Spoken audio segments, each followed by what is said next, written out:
नमस्कार, अस्सलाम वालेकुम। मैं हूं कासिम खान। देहात का दंगल यानी पंचायत का चुनाव अब शुरू हो चुका है। हरियाणा के 9 जिलों में पंचायत चुनाव की रणभेरी बज चुकी है। गांव में भी इसका असर पूरी तरह से देखने को मिल रहा है। बेमौसम बरसात ने किसानों को कुछ हद तक हिलाने का काम किया है, लेकिन उसके बावजूद भी पंचायत चुनाव का उर्ज चरम पर देखने को मिल रहा है। हमारे साथ मोहम्मदपुर तेड़ गांव ग्राम पंचायत के कुछ लोग हैं जो किसानी का काम करते हैं, खेती करते हैं। ज़्यादा बरसात होने से वो परेशान तो हैं, लेकिन पंचायत चुनाव का जोश अभी उनमें ठीक उसी तरह से बरकरार है। हमारे साथ एक किसान हैं, हम जानने की कोशिश करते हैं कि उनको इस बार कैसा सरपंच चाहिए, क्या माहौल है चुनाव का। जनाब, हमने शिक्षित सरपंच चाहिए जो गांव में विकास करे। सरकार ने काफ़ी पैसा दिया लेकिन गांव में विकास नहीं हुआ। हमने सरपंच वही चाहिए जो गांव में पूरा विकास करे और छोटी बड़ी बिरादरी सब भाई को अपने कंधे से कंधे लगा के चले। मैं तो यही कहूँगा कि मतलब सरपंच वे हो शिक्षित और जो गांव में पूरा मतलब सहयोग से रहे और कोई आर्टी पार्टी से कोई ताल्लुकात ना रखे। हमारे साथ एक युवा भी हैं, जानने की कोशिश करते हैं माहौल क्या है, चुनावी माहौल मोहम्मदपुर तेड़ में क्या है। जी, जैसा भी अब माहौल बड़े दिनों में अब चुनावी पर आया है, ठीक है, बहुत ज़्यादा इंतजार था इस बात का लोगों को। और जैसा भी है रोड जोर से चल रहा है अपना चुनावी प्रचार गांव में। जैसे भी जो भी अपना युवा नेता जैसे भी है अपने गांव में जो भी है खड़े हैं, लोगों को देखेंगे जैसे भी कोई लगेगा कि हमें इस तरह का नेता चाहिए, अपने प्रधान चाहिए गांव में जो भी हमें चला जो ये विकास कर सके। जैसे भी गांव में जो भी विकास होते हैं तो वो विकास अच्छा करे तो हम उसी को सरपंच बनाएंगे।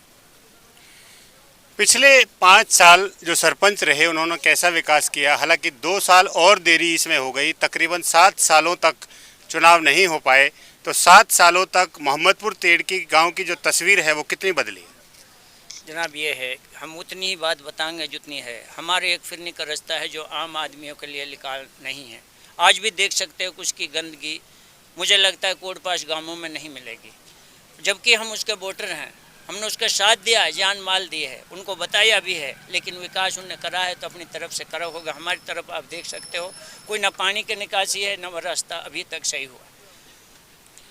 एक और युवा मोहम्मदपुर तेड़ गांव से हमारे साथ हैं, क्योंकि युवा देश का भविष्य हैं। युवाओं को अच्छी तरह से पता है कि उन्हें कैसा सरपंच चाहिए, वो क्या कहते हैं। जहाँ सरपंच के चुनाव की बात है और ये मेवात नहीं पूरे हरियाणा में एक फेस्टिवल की तरह मनाया जा रहा है। 7.5 साल बाद दोबारा सरपंच के चुनाव की घोषणा हुई है। जहाँ मेवात की बात है, मैं अपने गांव की बात नहीं करूँगा, पूरे मेवात की बात करूँगा। हमारे जो उम्मीदवार मैदान में होते हैं, हमारे यहाँ हमेशा मेवात में जात पात मोहल्ला बिरादरी कुनबा के आधार पर वोटिंग हुई है। कभी मेवात में वोटिंग इस आधार पर नहीं हुई कि हमें गांव का विकास किस तरह से करवाना है, कौन हमारे गांव का विकास करेगा। जहां नई जनरेशन की बात है, मैं एक आपके चैनल के माध्यम से और अपनी आवाज़ को इस तरह बुलंद करना चाहूँगा कि आने वाले कल में अपने गांव का प्रतिनिधि उसको चुने जो आपके हक की लड़ाई लड़ सके। ऐसा ना हो कि वो चापलूसी करता रहे, पार्टीबाजी करता रहे। जहां हमारे गांव की बात है, आप पिछला मामला उठाकर देखिए, मैं किसी पर आरोप प्रत्यारोप तो नहीं लगा रहा। वो गांव का वोटर इस बात को तय करेगा कि हमारे गांव में पिछले 6.5-7 साल में कितना काम हुआ है और आगे के जो प्रतिनिधि मैदान में उतर रहे हैं वो हमारे लिए कितना काम कर सकते हैं। हमारे साथ एक किसान मौजूद हैं। बरसात ज़्यादा हुई है, कंधे पर फावड़ा है, खेतों की तरफ निकले हैं, परेशान हैं, चेहरे पर चिंता की लकीरें हैं कि कुदरत ने बेमौसम बरसात करके उनको झकझोरने का काम किया है। वो क्या सोचते हैं चुनाव को लेकर? जी, हमारी जो फसल है, गन्ना है और तमाम धान है, तमाम 50-60 केला एकड़ के जो खेत है इसके ऊपर दार मदार ख़त्म हो चुका है और नहर ने इतना बुरा हाल कर रखा है। या तो इसमें कोई कुलाबा या पुलिया का इंतज़ाम किया जाए, पानी निकालने का इंतज़ाम किया जाए। जी, हमारा बिल्कुल जंगल ख़त्म हो चुका है। इसके लिए हमें सरकार से उम्मीद है कि हमारी कुछ सहायता मदद की जाए, जैसे जितना भी हो सके। मोहम्मदपुर तेड़ में और बहुत सारे लोग हमारे साथ मौजूद हैं। ये कारवां देहात का जो दंगल है वो लगातार जारी है। हम जानने की कोशिश करते हैं कि मतदाता इस बार किन चीज़ों को सोचकर मतदान करने जा रहा है।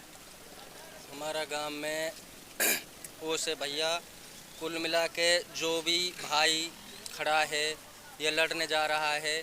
हमारी तो यही है, बाकी बस्ती उस आदमी को निमंदा अपना चुने जो इस गांव में विकास कराए और काम कराए। हमारा गांव में गवर्नमेंट खट्टर सरकार ने हमारे गांव में बहुत पैसा दिया है, करोड़ों की वहाँ में पैसा दिया है। हमारा गांव में कोई काम नहीं हुआ है।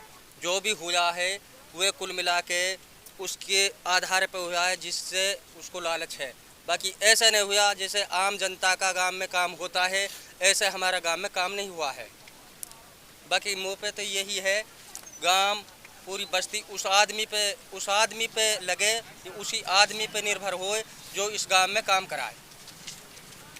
5 साल सरपंच रहे, तकरीबन 1.5-2 साल और एक्स्ट्रा उनको मिले। हालांकि एसडीएम और बीडीपीओ के पास ये चार्ज चला गया था, उन्होंने अपने तरीके से गांव का विकास कराया। कितना विकास गांव का हुआ और कितना क्या होना चाहिए?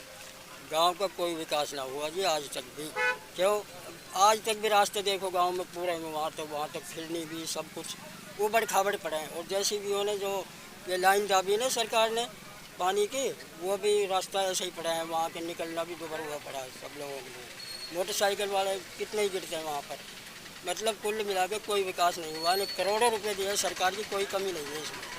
खट्टर सरकार ने करोड़ों का बहुत रुपए दिए हैं, कोई कमी ना छोड़ी सरकार, कभी भी ना दिए कहीं सरकार ने पैसे।